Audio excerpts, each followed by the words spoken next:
I'm going to share all the crucial steps to preparing a space for a new landscape and some tips you absolutely cannot afford to miss. I'm doing a full epic transformation of my Parkway, which I can't wait to show you all the finished product. But we first have to start with removal of the old before we can put in the new. And that's what this first video in this mini series is all about. So stay tuned, this is going to be a fun ride.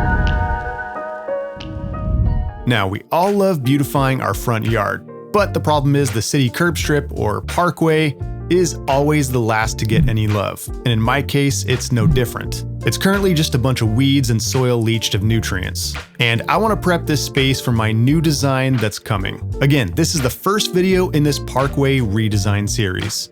So whether you're planning on installing sod in your parkway, or plants, gravel, or decomposed granite, or even just mulch, this method of removal will be for you. And it's actually super simple. We're first going to start with using a pick to remove any weeds or old lawn. And once again, I'm so thankful for my boy Joey, who is always there to help me out with stuff like this.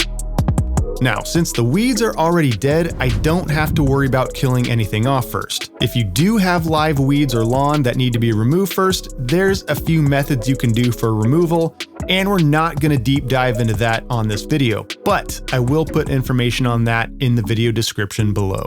FYI, I'm including a small space adjacent to my driveway in this project because that's on the honey-do list. And in this small section, I want to be very careful to pick around the flagstone because I don't want to have to reset them. I also want to be super careful around the sprinkler heads. As the weeds are getting picked out, I use a combination of a steel rake and a leaf rake to gather up all the green waste. Try to get it all so you have clean dirt. Kind of an oxymoron, I know. And don't forget to have a little fun on your project.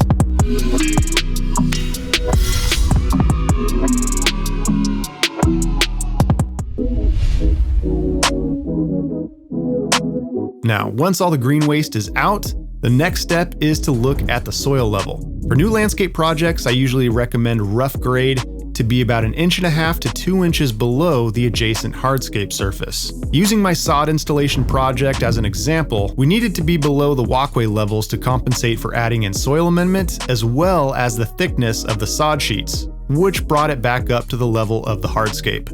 Leveling is one of the most important things to get right when you're planning for a new landscape. I'll put a link to my sod installation above if anybody cares to check that out. So now that I've checked my levels, I need to remove soil to get down to about 1.5 inches below my concrete surface. Now we're going to get our grading rake and fine tune the levels.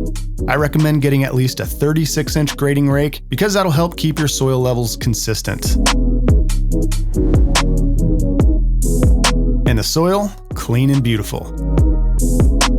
Now that we're all graded out, it's really helpful to flag all your sprinkler heads, especially if we're going to be retrofitting them to drip, which I will show you how to do later in this series.